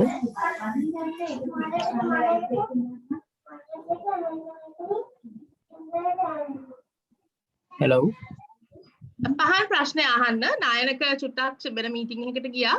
ප්‍රශ්නය අහන්න පහන්. දැන් මේ මහේස්ත්‍රාත් අධිකරණයෙන් දීපු නඩු තීන්දුවත් එක්කම ඔය එතකොට මුල් අයිතිකාරුවන්ට අලි මේ ලබා දීමේ නැවත සමස්ත ක්‍රියාදාමයටම දේශපාලන පරිගැනීම් කොමිසමේ කොමිෂන් සභාව වාර්තාවේ නිර්දේශ මොන හරි බලපෑමක් වෙලා තියෙනවද කියලා එහෙම ඔබතුමන්ලා මොන හරි ඒ සම්බන්ධයෙන් අවධානය යොමු කරලා තියෙනවද? මේ ක්‍රියාදාමයටම හේතු වෙන්න මොකද මේ නිර්දේශ ක්‍රියාත්මක කරන්න තියෙනවනේ. මොකද මට මතකයි ඒ කියන්නේ දේශපාලන කොමිසමට පෙත්සමක් ඉදිරිපත් කරා හිටපු මහේස්ත්‍රාත් තිල්නගමගේ මහත්මයා ඒ ඇතුළු ඒ කට්ටියගේ නඩුවකුත් තිබ්බා. ආයේ නැවත විමර්ශනය කළා ඒවට නිර්දේශ ලබා දුන්නා. ඒවත් එක්ක මේ ඔක්කොම එකතු වෙන බලපෑමක්ද කියලා දැනගන්න කැමතියි. සජීව අයියට මේකට උත්තර දෙන්න පුළුවන්කමක් තියෙනවද? අපේ ගොඩක් අයගේ ඉන්ටර්නෙට් කනෙක්ෂන්ස් ඩිස්ටර්බ් වෙනවා. මං හිතන්නේ මොකක් හරි මේ සංවිධානාත්මක වැඩක් වෙන්න ඕනේ. සජීව අයියට පුළුවන්ද කතා කරන්න? පංචාලි මම ඒකට උත්තරයක් දෙන්නම්. alright thank you අයියා. පාන්න ආපු ප්‍රශ්නේ මේක මේ දේශපාලනික යම්කිසි බලපෑමක් තියනවද කියන කාරණය. මේක යම්කිසි දේශපාලනීකරණය කිරීමක් උත්සාහ කරලා තියෙනවා 2021 3/12 වෙනිදා කැබිනට් පත්‍රිකාවක් නිකුත් කරනවා. මේ කැබිනට් පත්‍රිකාව නිකුත් කරන්නෙම අධිකරණ ක්‍රියාමාර්ග හා විමර්ශන කටයුතු සිදුවෙමින් පවතින හීලෑලියතුන් සම්බන්ධව ප්‍රතිපත්තිමය තීරණයක් ගැනීම හා සන්තකයේ පැවරීම කියන උද්ෘතය යටතේ නැත්නම් ඒ හෙඩින් එකෙන් තමයි මේක එන්නේ. මේකේ හැඳින්වීම යටතේ එක අංක 1.2 යන 1.2 කියන එක යටතේ මේක පෙන්නනවා අධිකරණ ක්‍රියාමාර්ග ගැනීම මත 2015 වර්ෂයේ සිට මේ දක්වා. ඒ කියන්නේ මේක උත්සාහ කරනවා මේක මේ 2015 දී වෙච්ච එහෙම නැත්නම් ආණ්ඩු පෙරලියත් එක්ක වෙච්ච එකක ප්‍රතිඵලයක් විදියට පෙන්වන්න උත්සාහ කරනවා. නමුත් මේ ක්‍රියාමාර්ග පටන් ගන්නේ 2015 නෙමේ නීතිපති මේ විගණකාධිපතිවරයාගේ වාර්තාවන් එහෙම නැත්නම් ඒ කරපු ඉන්වෙස්ටිගේෂන්ස් නිකුත් වෙන්නේ 2014 අවුරුද්දේ. ඒ වගේම 2013 අවුරුද්දේ අමාත්‍යාංශයේ විසින්ම ස්වාධීන කමිටුවක් පත් කරලා මේ සම්බන්ධව සොයා බැලීමක් සිදු කරනවා. ඒතොර මේක 2015 මෙහාට ලඝු කරලා ගන්න පුළුවන් කමක් නැහැ. ඒ වගේම තමයි හිටපු විනිශ්චයකාර තිල්ලගමගේ මහත්මයාගේ අලියාගේ පිළිබඳ විස්තර මේ 2014 අවුරුද්දේ ඒ වගේම 2013 අවුරුද්දේ අමාත්‍යාංශයෙන් ඒ වගේම විගණකාධිපතිවරයා විසින් නිකුත් කරපු වාර්තාවල ඉතාමත්ම පැහැදිලිව තියෙනවා ඒගොල්ලන් කරපු ඒ විමර්ශන වලට අනුකූලව වනාන්තර වලින් අල්ලපු අලිපැටවන් හැටියට බොහොම පැහැදිලිව පේනවා කියන කාරණය ඒක බොහොම පැහැදිලිව පෙන්වලා දීලා තියෙනවා. ඒ වගේම තමයි මේක යම්කිසි දේශපාලන බලපෑමක් තියනවාද කියන කාරණය. ඒක මේ ආපු නඩුවේ තියෙන නියෝග වලින් ඔබට ඒ පිළිබඳ අදහසක් ගන්න පුළුවන්. ඒකට හේතුව තමයි මේ නඩු කටයුතු වලට පරිබාහිරව උදාහරණයක් විදිහට යම්කිසි පුද්ගලයෙක් එහෙම නැත්නම් මේකේ සඳහන් වෙන පරිදි මේ NG රාජපක්ෂ විසින් බාර දෙනවා 2015 දී තමාට මේ අලියා නඩත්තු කිරීමේ හැකියාවක් නැහැ කියලා. නමුත් 2021 දී ඔහු නැවත ඒ අලියා ඉල්ල ගන්නවා. එහෙමනම් බාර දුන්න ආයතනයට එහෙම නැත්නම් සත්ත්ව උද්‍යාන දෙපාර්තමේන්තුවට හා වනජීවී සංරක්ෂණ දෙපාර්තමේන්තුවට තමයි මුලින්ම ඉල්ලීම කරන්න ඕනේ. 2015 දී මට නඩත්තු කරන්න හැකියාවක් නැහැ. නමුත් 2021 දී දැන් මට සල්ලි තියෙනවා නඩත්තු කරන්න පුළුවන්. ඒක නිසා මට මේ අලියා ලබා දෙන්න කියන කාරණය. නමුත් ඒ අලියාගේ විස්තරත් මේ නියෝගයට ලැබීම එහෙම නැත්නම් ඇතුළත් වීම සම්බන්ධව යම්කිසි ගැටලුකාරී තත්ත්වයක් තිබෙනවා. ඒකෙදි ඔබට අදහසක් ගන්නට පුළුවන් මේකට දේශපාලනික වශයෙන් බලපෑමක් ඇති වුණාද නැද්ද කියන කාරණය සම්බන්ධව. ඒතර මේකෙදි බොහොම පැහැදිලි මේකට යම්කිසි ආකාරයක මෙවැනි බලපෑමක් ඇති වෙලා තියෙනවා කියන කාරණය. Thank you Uday.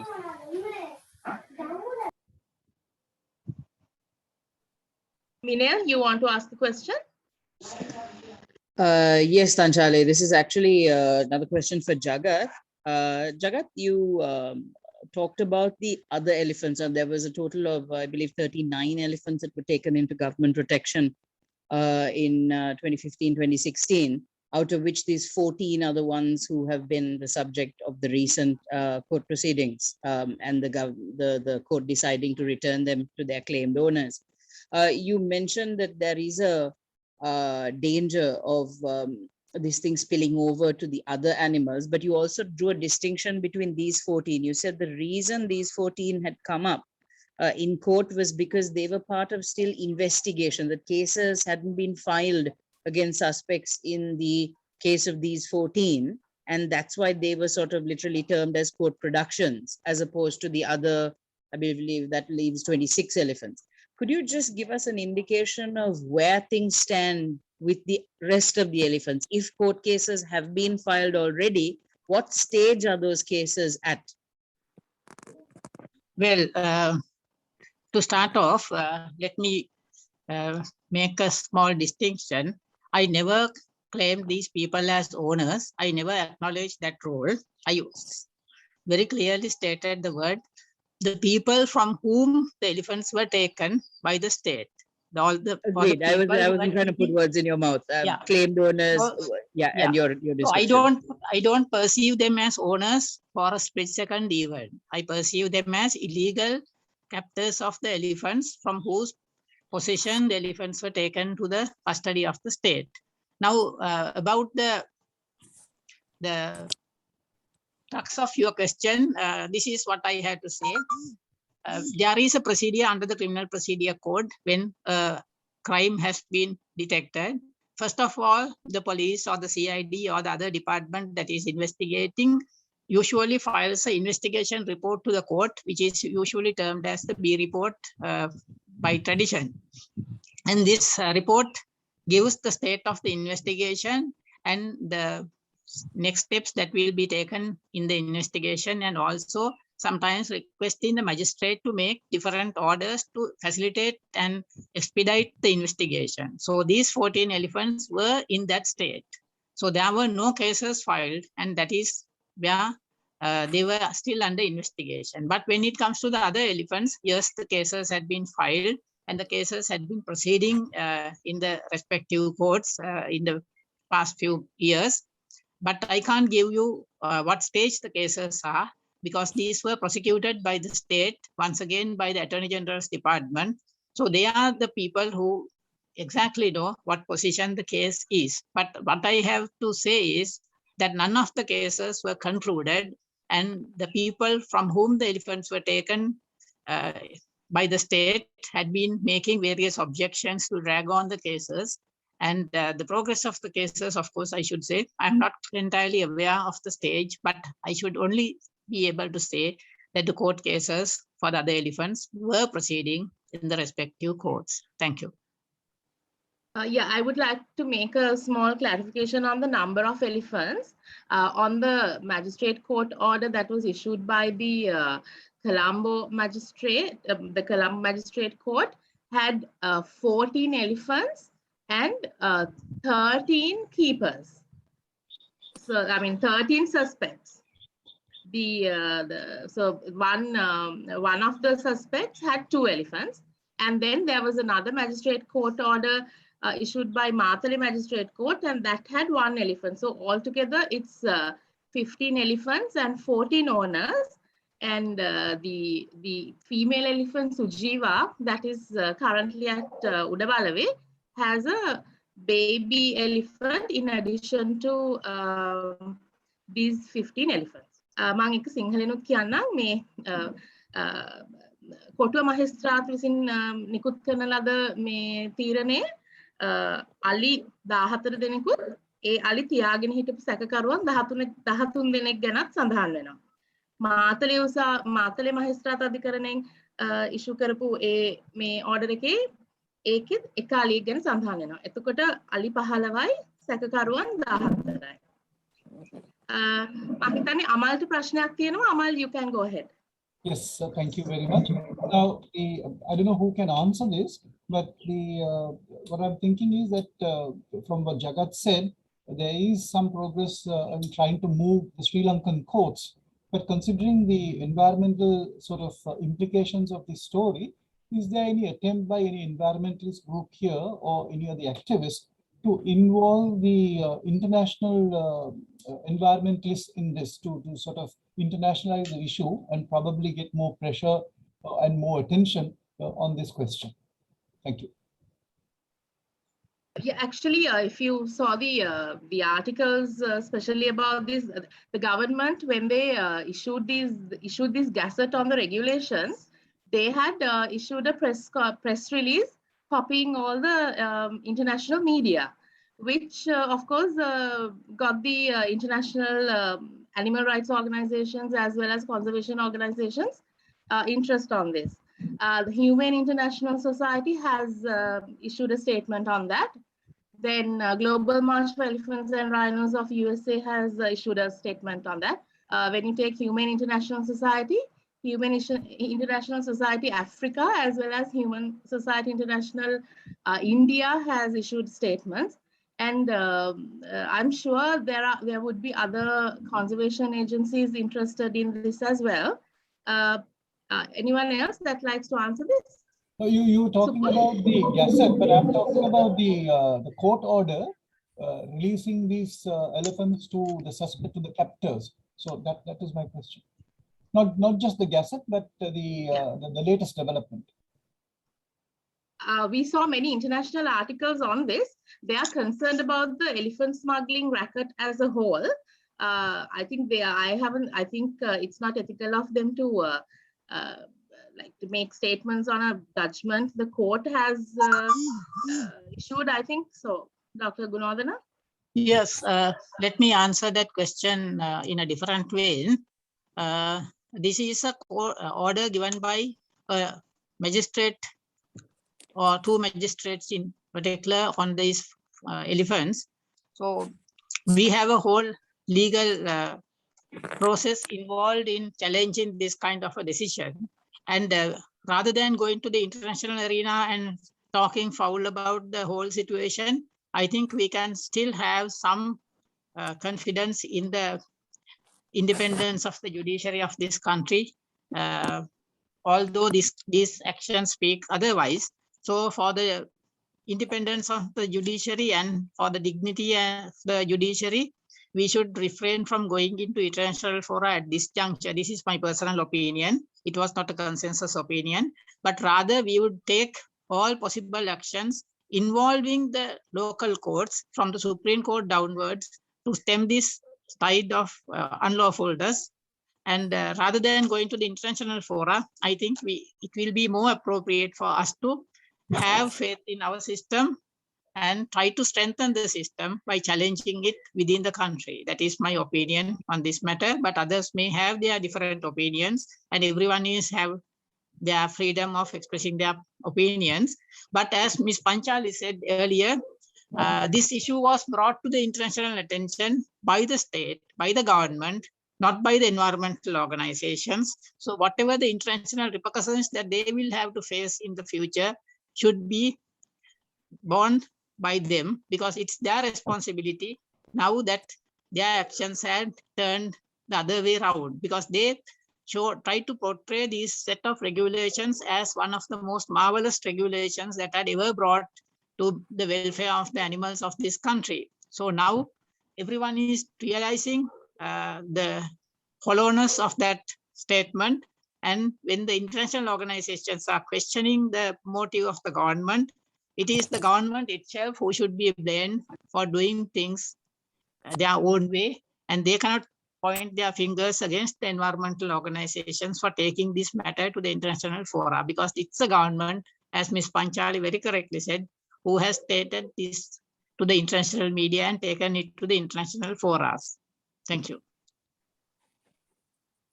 Thank you, Dr. Gunawardene. Minel, you can go ahead with your question. Yes, thank you. Are there any reports or indications of any further attempts for illegal capture of elephants? There have been some reports that I have seen. None of these sort of confirm, but can I ask the environmental organizations and the activists, whoever who is willing to answer, whether there has been indications that these illegal captures are raising their head again? Thank you. Yes, Minel, there have been many tip-offs that we had and suspicious incidents. I think Supun or Pubudu or Chamikara would have a good answer for this.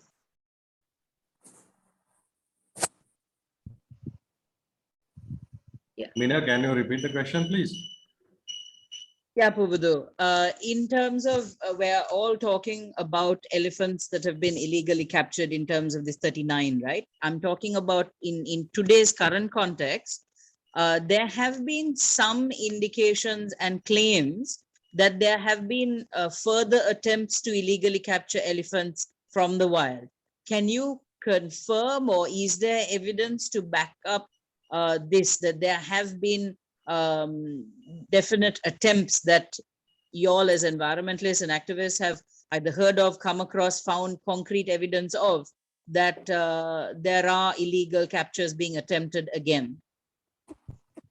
Yeah, Mia, because this new gazette is a great pathway to continue this illegal capturing, because under the section 2, there's very clearly they give a application, but there's no single provision to understand the ownership or how they got the elephant and like that. So it's mean for the in future, very clearly they can continue this illegal capturing process without any problem. That's the main ambition of this, and this is one of the main problem of this gazette notification. And that is our main worry, because they will continue this without any problem. Yeah, but what I'm asking is there any evidence that you all have come across in the last either few weeks or last couple of months of particular instances or incidents where there were attempts to actually capture elephants from the wild? Concrete instances that you all have come across, found evidence of, or seen eyewitness accounts of, either that have gone through or been thwarted? Have you come across any of that? Or There any are of the few, environmental? yeah, there are a few incidents, but it's not 100% confirmed, because the problem is now we know the number of captive elephants, and we know the last permit number as well.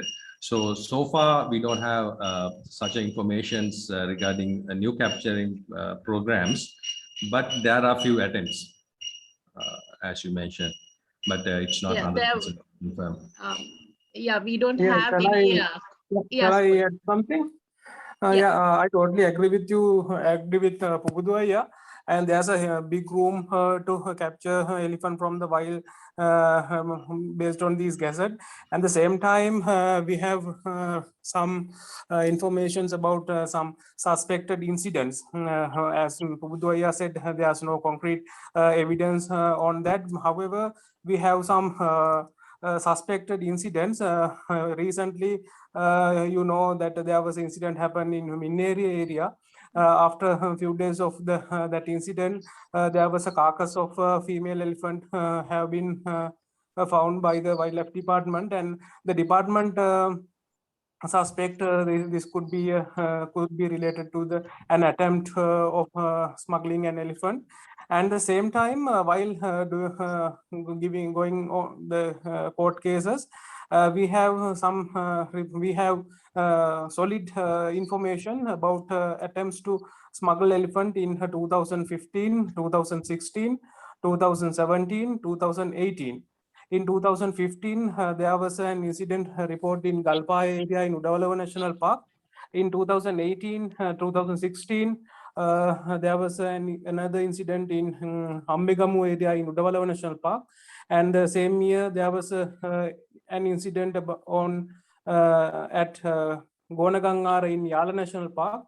Again, in 2017, there was an incident happened in Gonagangara in Yala National Park and Katagamu Sanctuary. In 2018, there was an incident reported in Veeraville area. Therefore, I think the smuggling records continuing their efforts to capture the elephants. The only thing is, due to the secretness and the well-organized appearance of the smuggling records, we couldn't find these things, and we can't expose the things, and all the things going favor for the smuggling records, and that's why the issue we can't expose the solid evidence on these kind of smuggling records. Okay, thank you very much. Yeah. Any more questions? Lasan and Sarasi, you have a question? Yeah. Well, it's more an observation and a point to raise, actually, more than a question. So it's about the Sustainable Development Goals, which Sri Lanka has actually signed up to. I think we've signed up to about 17 of these, and at least 2, if I can remember right, actually relate to the environment and conservation. So I was just wondering whether this could be a good lobbying tool for you guys as activists, as conservationists, whether you can actually use this to kind of bring this whole issue to the attention of the international community and to a wider forum, maybe. Yes, definitely, Sarasi. Apart from our legal work, we are, I mean, most of conservation and animal rights organizations are advocating for this cause. So there are many pathways that we can take. So parallel to our legal work, we will definitely be taking whatever paths available to us as well. Dr. Gunawardana, do you have anything to say about this? Actually, what we are envisaging is a multi-pronged approach. So the legal approach is just one prong in the multi-pronged approach. So this is another approach that can be taken by different organizations. So what we envisage in this juncture is an approach where different organizations take it up in different fora, in different levels, in the policy making level, the legal field, the international fora, the SDG goals. So whatever the fora that is available, we should take that opportunity to lobby this issue in whatever the way that we are capable of. So that's what I have to add. Thank you, Dr. Gunawardana. Lasan, ඔයාගේ ප්‍රශ්න ඉදිරිපත් කරන්න පුළුවන්ද?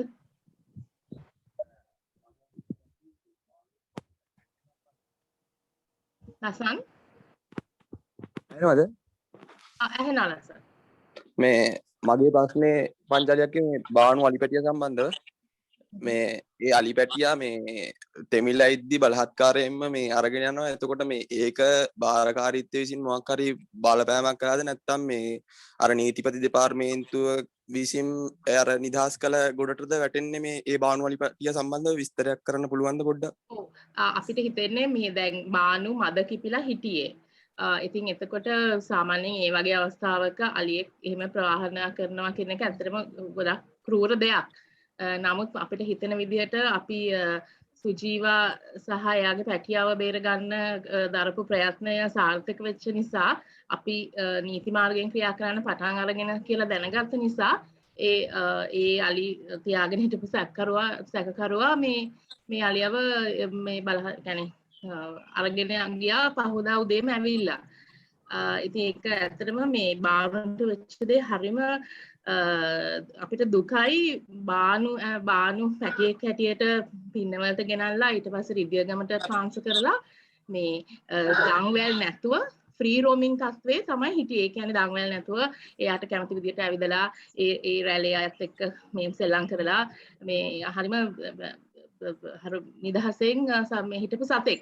ඉතින් ඒ වගේ සතෙක්ව අපි දැක්කා එයාව දාගෙන ගිය විදිහ. ඊළඟට කතරගම දේවාලෙන් වීඩියෝ එකක් රිලීස් කරලා තිනවා. එයාව කකුල් තුනකින් ගැට ගහපු වීඩියෝ එකක් ඉස්සෙල්ලාම රිලීස් කරා. දැන් ඊට පස්සේ කකුල් දෙකකින් ගැට ගහගෙන ඉන්නවා. ඉතින් ඒක හරිම දුකයි අපිට ඒ සම්බන්ධව. තව ප්‍රශ්න කාට හරි තියෙනවද? Any questions?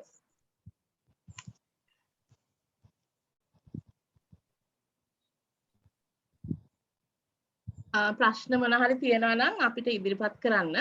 අපි ගොඩක්ම මේ ප්‍රෙස් කොන්ෆරන්ස් එක අපි සංවිධානය කරේ ඕගොල්ලන්ගේ ප්‍රශ්න වලට අපිට උත්තර ලබා දෙන්න මේ අවශ්‍ය නිසා මේ ඒක නිසා තමයි.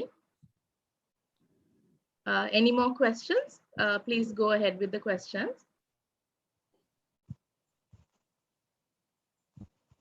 හරි මම හිතන්නේ ප්‍රශ්නයක් අහන්නද මම පහන්? ඔව් පහන් අහන්න. දැන් මේ වෙන විට ජාතික සත්වෝද්‍යාන දෙපාර්තමේන්තුව බාර අධ්‍යක්ෂ ජෙනරාල් වල ඉසිනි වික්‍රමසිංහ මහත්මයා තනතුරේ නැහැ. තාමත් يعني මම දන්න විදිහට වැඩ බලන අධ්‍යක්ෂවරියක් හෝ අධ්‍යක්ෂවරයෙක් කටයුතු කරනවද දන්නේ නැහැ. නමුත් මෙහෙවන් තත්ත්වයකදී දැන් මහේස්ත්‍රාත් නියෝගයෙන්ුත් නියෝග කරලා තිබ්බේ අය අදාළ අලිපැටව මුල්ලයිති කරුවන්ට බාර දෙන්න වගකීම් පවරලා තිබ්බේ සත්වෝද්‍යාන දෙපාර්තමේන්තුවට. නමුත් දැන් එහෙම තනතුරේ පුරප්පාඩුවක් තියෙන අවධියක කොහොමද ඒ වගේ කටයුත්තක් කරන්නේ කියලා පොඩ්ඩක් දැනගන්න පුළුවන්ද? අර ඩොක්ටර් ගුණවර්ධන ඉස්සෙල්ලා කිව්වේ අයිතිකරුවන් කියන වචනය අපිට කිසිම අලියෙක් තියාගෙන ඉන්න කෙනෙක්ට පාවිච්චි කරන්න බෑ. මොකද අලියා කියන්නේ අපේ මේ පොදු දේපලක්. අලියන්ට අයිතිකරුවෙක් ඉන්න බෑ. අපි හැමෝටම අලිය අයිති. අලි තියාගෙන ඉන්න බාරකාරියත්වය හරි සැකකරුවා හරි කියන වචන තමයි අපිට පාවිච්චි කරන්න වෙන්නේ මේ නීති විරෝධීව තියාගෙන ඉන්න සම්බන්ධව. දැනට අපිට සූ ඩිපාර්ට්මන්ට් එකෙන් දන්වලා තියෙන විදිහට රේණුකා බණ්ඩාරනායක මහත්මිය මේ ඇක්ටිං ඩිරෙක්ටර් ජෙනරල් කියන තැන ඉන්නවා. සමහරක් විට මේ අඟහරුවාදා කැබිනට් මණ්ඩලය රැස් වුණාම අලුත් අධ්‍යක්ෂ ජෙනරාල්වරයෙක් වරියක් පත් කිරීමට ඉඩකඩ තියෙනවා. රසන් ඔයගේ ප්‍රශ්න උත්තරේ හම්බුණාද?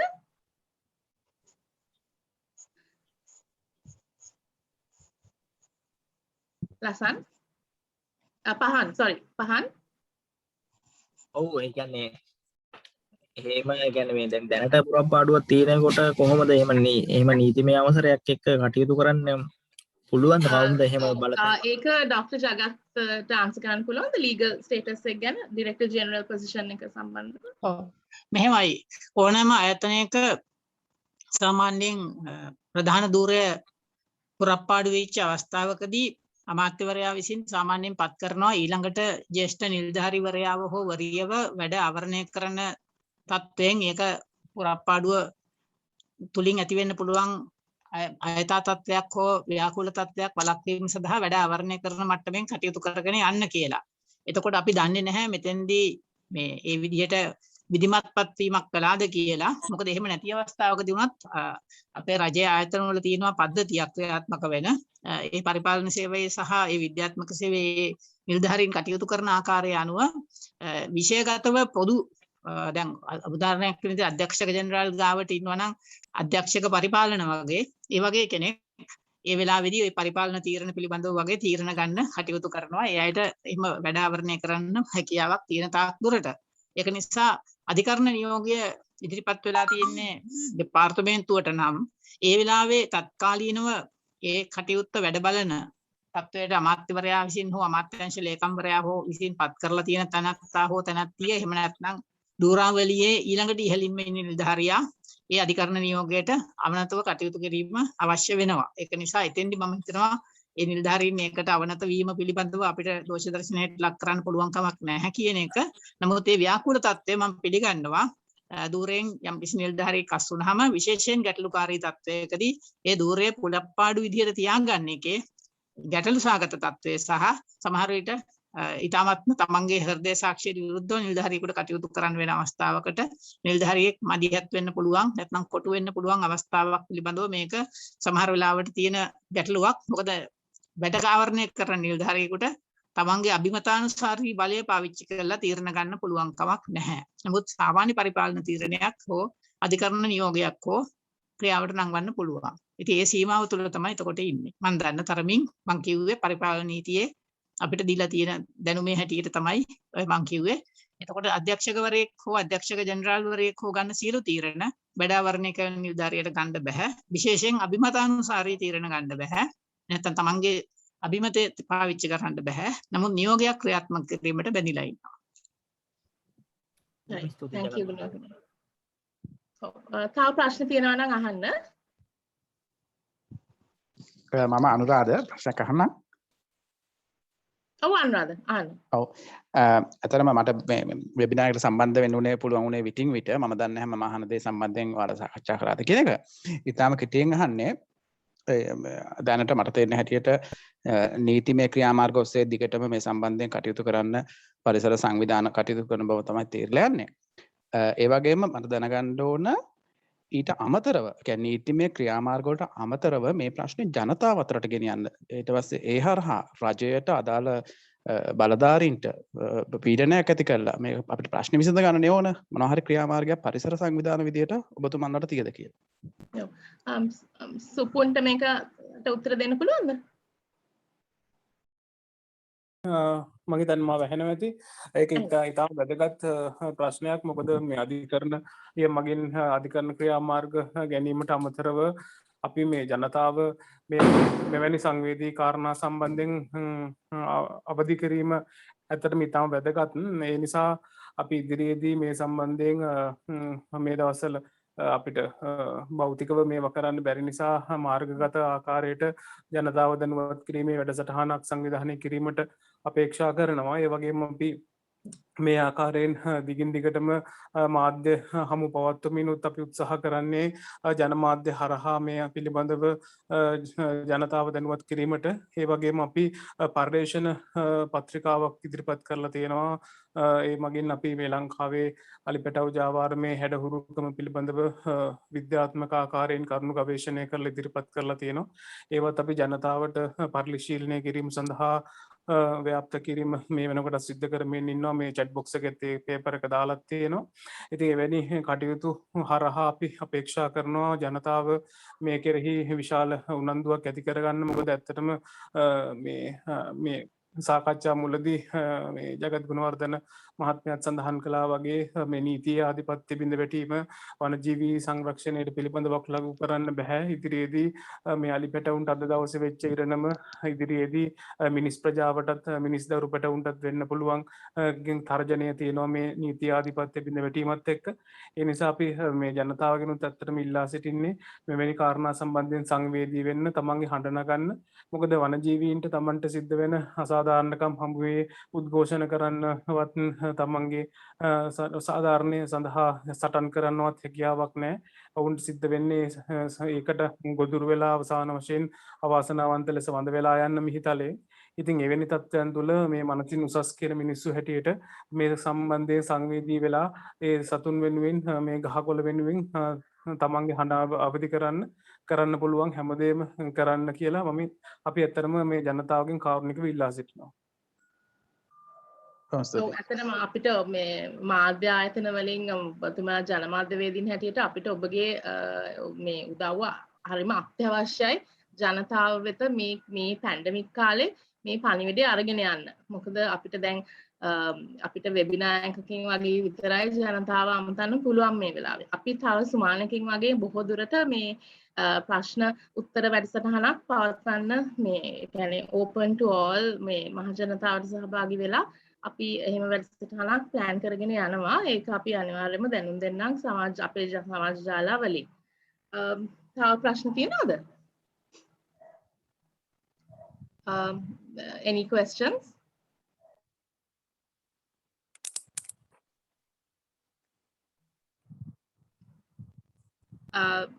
හරිද? තව ප්‍රශ්න නැත්නම් අපි දැන් මේක අවසන් කරන්න කාලය ඇවිල්ලා තියෙන්නේ. තව ප්‍රශ්න තියෙනවා නම් ඉදිරිපත් කරන්න. හරි. අපි එහෙමනම් අදට ඔබ හැමගෙන් සමුගන්නම්. මේ ඉතින් අර මම ඉස්සෙල්ලා කිව්වා වගේ අපිට ජනමාධ්‍යවේදීන් ලෙස ඔබලාගේ සහයෝගය ඉතාම අත්‍යවශ්‍යයි මේ පණිවිඩය මේ අරගෙන යන්න. So we will wind up now. And as I said in Sinhalese, we require the assistance of you guys, the journalists and the media companies to take this message to the public. And we appreciate your presence here very much. And we hope to meet you soon with another press conference on the latest updates whenever we get updates. So thank you very much for your presence. You can drop your WhatsApp numbers or your email addresses if you want recording of this